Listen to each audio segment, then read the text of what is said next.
Hi my dear aspirants, this is the season for competitive examinations. మీ అందరికీ తెలుసు కదా, కాంపిటేటివ్ ఎగ్జామినేషన్స్ కోసం బాగా ప్రిపేర్ అవుతున్నారు.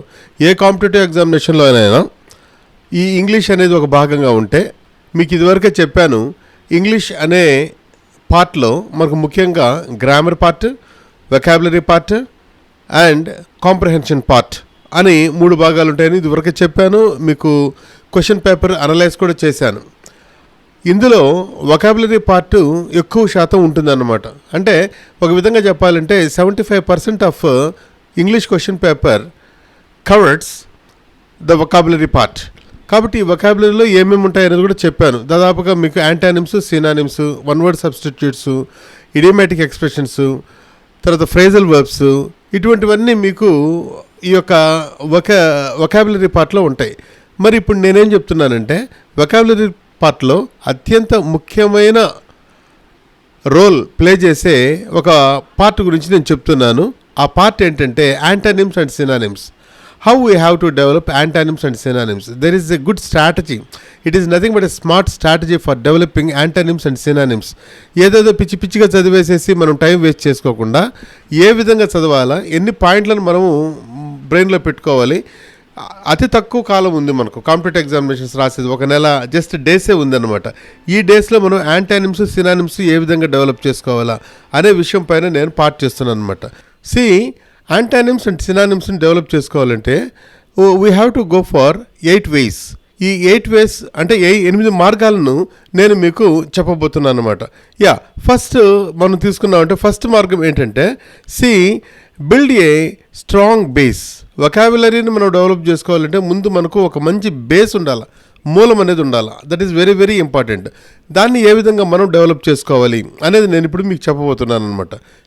హియర్, ఒకవేళ if we want to develop the strong base for developing antonyms and synonyms, which is one of the parts of vocabulary, that is the thing, what to do. We have to learn 20 to 30 words daily. ప్రతిరోజు మనం ఏం చేయాలంటే 20 నుంచి 30 పదాలు మనం develop చేసుకోవాలి. అంటే పదాలంటే ఏదో బైహార్ట్ చేయడం కాదు. బైహార్ట్ చేసామంటే that is mere waste. First ఏం చేయాలంటే ప్రతి ఒక్క పదానికి ఒక మీనింగ్ కనుక్కోవాలి. ఒక పదాన్ని మనం తీసుకుంటే మీనింగ్ కనుక్కోవాలి. దానికి ఎగ్జాంపుల్ చెప్తాను. ఆ మీనింగ్ కనుక్కున్న తర్వాత ఆ పదానికి ఒక 2 సినానిమ్స్, 2 యాంటానిమ్స్, ఆ మీనింగ్ కనుక్కున్న పదానికి ఒక ఓన్ సెంటెన్స్, అంతే. అది మనం ఫస్ట్ చేయాలి. అర్థమవుతుంది కదా. ఒక పదాన్ని మనం తీసుకోవాలి, ఆ పదానికి మనం ఒక 2 యాంటానిమ్స్ చేయాలి, 2 సినానిమ్స్ మనం మెమరీలో పెట్టుకోవాలి. ఆ తర్వాత తీసుకున్న పదానికి మనం ఏం చేయాలంటే ఒక ఓన్ సెంటెన్స్ అనేది మనం ప్రిపేర్ కావాలన్నమాట. Here for example abundant. ఇక్కడ చాలా చక్కని పదం మనకు వచ్చింది, అబండెంట్. అబండెంట్ అనేది చాలా ఎక్కువగా రిపీటెడ్ క్వశ్చన్ మనకు. ఫర్ ఎగ్జాంపుల్ క్యాండిడ్, ఇటువంటి పదాలన్నీ రిపీటెడ్ క్వశ్చన్స్ కాంపిటేటివ్ ఎగ్జామినేషన్లో. Here abundant. అబండెంట్ అనేదాన్ని ఒక పదాన్ని మనం తీసుకున్నామంటే దానికి సినానిమ్ చూడండి. Here plenty and ample, 2 synonyms. Abundant అనే పదానికి 2 సినానిమ్స్. అది మనం ప్రతిరోజు ఒక్కొక్క పదాన్ని తీసుకొని ఒక మెయిన్ వర్డ్ తీసుకోవాలి, దానికి 2 సినానిమ్స్ తీసుకోవాలి, దానికి ఒక 2 యాంటానిమ్స్ తీసుకోవాలి. అదేవిధంగా ఆ పదాన్ని మనము సొంతంగా వాడాలి. ఓకే. సినానిమ్స్ అంటే మామూలుగా నానార్థాలు. యాంటానిమ్ అంటే opposite words, scares and rare. Abundant. Abundant అంటే విస్తారముగా. Okay. Here water is abundant in this reason. God bless you abundantly, like that.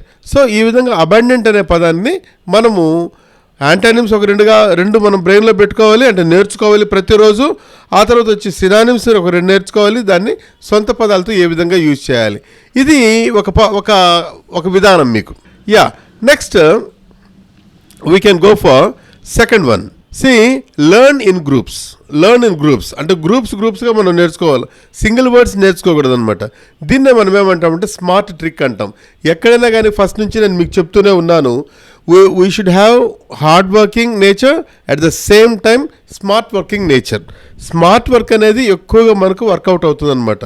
అందుకే దీన్ని ఏంటంటే smart strategy for developing antonyms and synonyms. It is nothing but smart strategy. Okay. Here ఇక్కడ ఒక్కొక్క పదం మీరు నేర్చుకోకూడదు. ఎట్లా తీసుకోవాలంటే ఫర్ ఎగ్జాంపుల్ హ్యాపీ అనే పదాన్ని తీసుకొని ఈ గ్రూప్ ఏంటి హ్యాపీ అనేదానికి సి హియర్ హ్యాపీ అనేదానికి సినానిమ్స్ జాయ్ఫుల్ అండ్ చీర్ఫుల్. దీనికి యాంటానిమ్స్ ఒకసారి తీసుకున్నామంటే sad and miserable. See he is a happy person సొంత వాక్యాల్లో. Yeah joyful makes us very nice, very healthy. Yeah like that. So ఈ విధంగా మనం ఏం చేయాలంటే వీటిల్ని మనం డెవలప్ చేసుకోవాలి. అదేవిధంగా యాంగర్ గ్రూప్ అంటే యాంగర్ అనే పదానికి సంబంధించిన ఒక బృందం. యాంగర్ అంటే ఏంటంటే ఫ్యూరియస్ అండ్ ఇరిటేటెడ్, ఇవి సినానిమ్స్. వీటికి యాంటానిమ్స్ ఏంటి? Calm, peaceful. అంటే సిచ్యుయేషన్ని బట్టి మనం ఏం చేయాలంటే డైరెక్ట్గా ఇవ్వడు కదా ఎగ్జామినేషన్లో, కాంపిటేటివ్ ఎగ్జామినేషన్లో ఎట్టి పరిస్థితుల్లో అతను కరెక్ట్గా ఇవ్వడు. ఒక పదం ఇస్తాడు, దానికి మళ్ళీ కింద ఎంసీక్యూస్ ఇస్తారు, దాంట్లో నుంచి మనం సెలెక్ట్ చేసుకోవాలి. ఆ విధంగా ఉంటాయి కాబట్టి ఇట్లా గ్రూప్స్గా నేర్చుకున్నామంటే చాలా ఈజీగా వస్తుంది. ఇది second way of developing your antonyms and synonyms for getting more marks in competitive examinations. So ఇది మెమరీ స్పీడ్ని పెంచుకునే దానికి కూడా మనకు ఉపయోగపడుతుంది. సో ఇది రెండో విధానం. Yeah, next we can go for third way. What is the third way? See here, use root words. And this is a very very good shortcut for developing our vocabulary. See, many English words come from common root. ఒక మూలం నుంచి వస్తాయి. For example Benny, Benny అనేది ఒక root word. Benny అంటే ఏంటంటే మంచి అనేది వస్తుంది అనమాట. ఈ బెనీ నుంచి వచ్చిందో బెనిఫిట్, బెనివలెంట్, ఈ విధంగా ఇది రూట్ వర్డ్స్ని మనం నేర్చుకోవాలా. This is the third way of learning synonyms and antonyms. See benefit, that is nothing but advantage. Benevolent, that is nothing but these are the see here these are the synonyms. See మరి antonyms ఏంటి? Antonyms benevolent, malevolent. See loss, disadvantage. ఈ విధంగా మనం ఈ యొక్క group వర్డ్స్ని మనం develop చేసుకోవాల్సి వస్తుంది అనమాట. Okay, yeah, next we can go for another fourth way of developing our vocabulary. Read, observe, usage. First మనం ఏం చేయాలా, కొన్ని ఏదైనా పేపర్స్ కానీ ఆ తర్వాత వచ్చేసేసి బుక్స్ కానీ వీటిని మనం చదువుకుంటూ రావాలి. ఫర్ ఎగ్జాంపుల్ న్యూస్ పేపర్లో ఎక్కువగా మనం ఏది ప్రిఫర్ చేస్తామంటే హిందూ ప్రిఫర్ చేస్తాం, ఆ తర్వాత వచ్చేసి ఇండియన్ ఎక్స్ప్రెస్ ప్రిఫర్ చేస్తాం, ఆ తర్వాత దక్కన్ క్రానికల్ ప్రిఫర్ చేస్తాం. ఏ పేపర్ చదువుకున్నా, నేను అటు హిందూ పెట్టాను కానీ మీరు ఏ ఇంగ్లీష్ పేపర్ చదువుకున్నా దాన్ని అబ్జర్వ్ చేయండి. ప్రతి పదము ఏ సిచ్యుయేషన్లో వాడారు అనేది అబ్జర్వ్ చేయండి అనమాట. అబ్జర్వ్ చేసిన తర్వాత వాటికి ఒక పదం దొరికిందనుకోండి, వాటికి యాంటానిమ్స్ ఏంటి, సినానిమ్స్ ఏంటి. For example it is the craziest thing అని చెప్పేసి అన్నారు. క్రేజీ అనే పదానికి యాంటానిమ్స్ ఏంటి, సినానిమ్స్ ఏంటి, ఆ తర్వాత వచ్చేసేసి దాన్ని ఏ విధంగా మనము మన సొంత వాక్యాల్లో వాడాలి అనేది మనం పట్టుకోవాలన్నమాట. So this is very very important thing for developing our vocabulary. So newspapers చదవడం జరుగుతుంది. అదేవిధంగా స్టాఫ్ సెలక్షన్ కమిషన్ పేపర్లు ఉంటాయి కదా, ప్రీవియస్ పేపర్స్ కానీ, అదేవిధంగా తెలంగాణ హైకోర్టు ప్రీవియస్ పేపర్స్ కానీ, వీటిని మీరు చదవండి. ఏ పేపర్లో అయినా కానీ మనకు వొకాబులరీ ఒకే విధంగా ఉంటుంది. స్టాక్ క్వశ్చన్స్ బాగా వస్తూ ఉంటాయి. అందువల్ల డిఫరెంట్ పేపర్స్ ఇంగ్లీషు ఏ క్వశ్చన్ పేపర్లో ఉందో, ఏ కాంపిటేటివ్ ఎగ్జామినేషన్లో ఇంగ్లీష్ ప్లే చేస్తుందో ఆ పేపర్స్ అన్నిటిని మీరు చదవండి. చదవడం వల్ల మనకేంటంటే రిపీటెడ్ క్వశ్చన్స్ వస్తూ ఉంటాయి. ఆ రిపీటెడ్ వొకాబులరీని మనం డెవలప్ చేసుకున్నామంటే తప్పనిసరిగా దాంట్లో వస్తుందన్నమాట. So whenever you see a new word, write its antonym and synonyms immediately. So you have to maintain one notebook. మీరు క్వశ్చన్ పేపర్స్ కానీ, ఆ తర్వాత హిందూ పేపర్లు కానీ, డీసీలు కానీ చదువుతున్నప్పుడు ఒక కొత్త పదం వచ్చిందనుకోండి, అప్పుడు ఏం చేయాలంటే ఇమీడియట్గా ఆ పదాన్ని రాయండి. ఆ పదానికి మనం ఏం చేయాలంటే యాంటానిమ్స్ ఏంటి, సినానిమ్స్ ఏంటి, ఏ విధంగా నేను సొంతంగా ఆ యొక్క పదాన్ని ఉపయోగించి ఒక వాక్యాన్ని నిర్మించగలను అని చెప్పేసి రాయండి. రాయకపోతే డిక్షనరీ హెల్ప్ తీసుకోండి, లేని పరిస్థితుల్లో చాట్ జీపీటీ హెల్ప్ తీసుకోండి. ఈ విధంగా మీరు ఏం చేయాలంటే వొకాబులరీ డెవలప్ చేసుకుంటూ ఆ తర్వాత ఒక నోట్స్ మీరు ప్రిపేర్ చేసుకున్నారంటే మీరు ఎగ్జామినేషన్స్లో పక్కా మీరు ఈ యొక్క ఇంగ్లీష్ అనే పార్ట్ని మీరు తప్పనిసరిగా మీరు కొట్టగలరు అనమాట. How to develop vocabulary. C practice previous papers. ఇదివరకు చెప్పింది నేను ఇదే, practice previous papers. That is very very important. That maybe SSC repeats vocabulary often. TG high court also uses standard words. So ఈ యొక్క 2 పేపర్స్ దాదాపుగా ఇప్పుడు మనకు మెయిన్గా కాన్సన్ట్రేట్ చేస్తూ ఉండే 2 పరీక్షలు ఏంటంటే స్టాఫ్ సెలక్షన్ కమిషన్ సిజిఎల్ కానీ, లేని పరిస్థితుల్లో టీజీ హైకోర్టు జూనియర్ అసిస్టెంట్స్ కానీ ఈ యొక్క పేపర్లు బాగా తీసుకోండి మీరు. ఎందుకంటే మనకు నెట్లో ఉంటాయి ప్రీవియస్ పేపర్స్. ఆ ప్రీవియస్ పేపర్స్లో మీరు ఎలాగో జనరల్ నాలెడ్జీ ఆ తర్వాత ఇవన్నీ చేస్తారు కాబట్టి ఇంగ్లీష్ పైన కాన్సన్ట్రేట్ చేసి, ఎందుకంటే English is nothing but the deciding factors for getting job. Okay, that's why ఆ పేపర్లన్నీ తీసుకొని బాగా చదివి ఒక నోట్స్ రాయండి.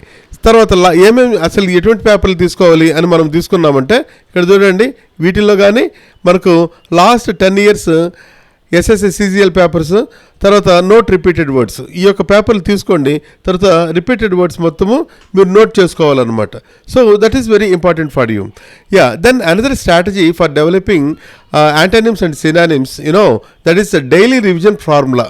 డైలీ రివిజన్ ఫార్ములాలో ఇదేంటంటే చాలామంది యాక్సెప్ట్ చేసిన ఆ విషయం అన్నమాట. So use 3-7-15 rule. ఇది 3-7-15 రూల్ అంటే డేస్ అనమాట. 3వ రోజు, 7వ రోజు, 15వ రోజు.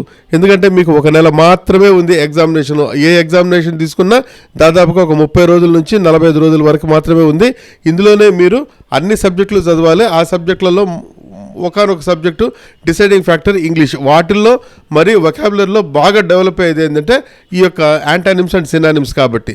సో ఎలా చేయాలి అంటే, పదాలు ఏదన్నా నేర్చుకున్న తర్వాత మీరు ఏం చేయాలంటే 3 రోజులకు ఒకసారి రివైజ్ చేయాలి. That is 3. Next again you have to revise 7 days. After 7 days. After that you have to revise 15 days. This is called 3-7-15 rule. So ఈ 3-7-15 రూల్ని మీరు ఫాలో అయినారంటే తప్పనిసరిగా మీరు వొకాబులరీని సాధించవచ్చు. Okay, next 7th is use active recall best technique. Active recall అంటే ఏంటంటే పునశ్చరణ, నేర్చుకున్నట్టు మళ్ళీ తిరిగి బ్రెయిన్లోకి తెచ్చుకోవడం అనమాట. Don't go for by hearting method. By heart మెథడ్లోకి పోయినారు, సింగిల్ వర్డ్స్ చదివినారు అంటే you cannot get grip on antonyms and synonyms. Instead of reading you have to go for recalling it. Okay, don't just read the word list. See here, you must have to go for cover meaning and guess the synonym. అదే విధంగా cover word and recall antonym. Okay, see here, for example, candid అనేది చదివారు. ఏదో candid అనేది చదివేసాను చాలు అని చెప్పేసి అనకుండా, what is the meaning of candid అంటే ఏంది గెస్ చేయాలన్నమాట. See here, he is a candid అని అన్నప్పుడు ఆయన స్ట్రైట్ ఫార్వర్డ్ అని చెప్పేసి మనకు వస్తుంది. Candid means straight forward. అదే ఈ క్యాండిడ్ అనే దానికి యాంటానిమ్ ఏమవుతుంది? సీక్రెటివ్. సో ఇటువంటి పదాలను మనం తీసుకున్నామంటే, ఎందుకంటే ఈ క్యాండిడ్ అనేది మీకు ఎందుకు చెప్పానంటే this is repeated vocabulary in competitive examinations. Next ఫైనల్గా మనకు ఒకటి తీసుకున్నామంటే this is focus on the high frequency words. High frequency words అంటే మనం ఏంటంటే స్టాక్ వర్డ్స్ అని అనుకోవచ్చు, అదేవిధంగా వచ్చి రిపీటెడ్ వర్డ్స్ అని అనుకోవచ్చు. మనము ఎగ్జామినేషన్లో పాత క్వశ్చన్స్ ఒకసారి మనం చూసుకుంటే, అది ఎస్ఎస్సి స్టాఫ్ సెలక్షన్ కమిషన్లో కానీ ఆ తర్వాత తెలంగాణ స్టేట్ ఎగ్జామినేషన్స్లో కానీ ఇక్కడ చూడండి ఒకసారి ఇటువంటి పదాలు పక్కా వస్తాయన్నమాట. అబాలిష్, క్యాండిడ్, ల్యూసిడ్, వివిడ్, ట్రాంక్వల్, రోబస్ట్, తర్వాత ఫ్రాంగల్, ఇటువంటి పదాలు వస్తూ ఉంటాయి. ఈ పదాలన్నింటినీ మీరు నోట్ చేసుకొని వాటిలో రీకాల్ చేసుకోవాలన్నమాట. సో ఈ విధంగా నేను మీకు ఒక 8 ways ఒకటి చెప్పానన్నమాట. ఈ 8 పద్ధతుల ద్వారా మీరు వొకాబులరీ డెవలప్ చేసుకోవచ్చు. వొకాబులరీ అంటే ఏంటంటే యాంటానిమ్స్ అండ్ సినానిమ్స్ మాత్రమే. ఇడియోమాటిక్ ఎక్స్ప్రెషన్స్ కానీ ఆ తర్వాత ఫ్రేజల్ వర్బ్స్ కానీ వాటికి వేరే విధానాలు ఉంటాయన్నమాట. Antonyms, synonyms, those two play very vital role for getting more marks in the area of vocabulary. Okay, so మీకు ఇదివరకే చెప్పాను, జాగ్రత్తగా వినండి. కాంపిటేటివ్ ఎగ్జామినేషన్స్లో ఇంగ్లీష్ అనే భాగం చాలా ముఖ్యమైనది. అది వచ్చేసి డిసైడింగ్ ఫ్యాక్టర్. ఆ ఇంగ్లీష్ అనే భాగంలో ఎక్కువ పీట వేసుకొని కూర్చొని ఉండేది ఏంటంటే, వైటల్ రోల్ ప్లే చేసేది ఏంటంటే antonyms and synonyms. Be careful about antonyms and synonyms. Do hard work with smartness and smash the target. ఇటువంటి ఎన్నో వీడియోలు మీకు కావాలి అని అనుకున్నారంటే దయచేసి మీరు నా యొక్క ఛానల్ని మీరు సబ్స్క్రైబ్ చేయండి. నా ఛానల్ పేరు ఇంగ్లీష్ విత్ SD/P. ఈ యొక్క వీడియో మీకు నచ్చినట్లయితే మీరు దయచేసి కామెంట్ చేయండి, షేర్ చేయండి, సబ్స్క్రైబ్ చేయండి, అదేవిధంగా లైక్ చేయండి. Thank you very much.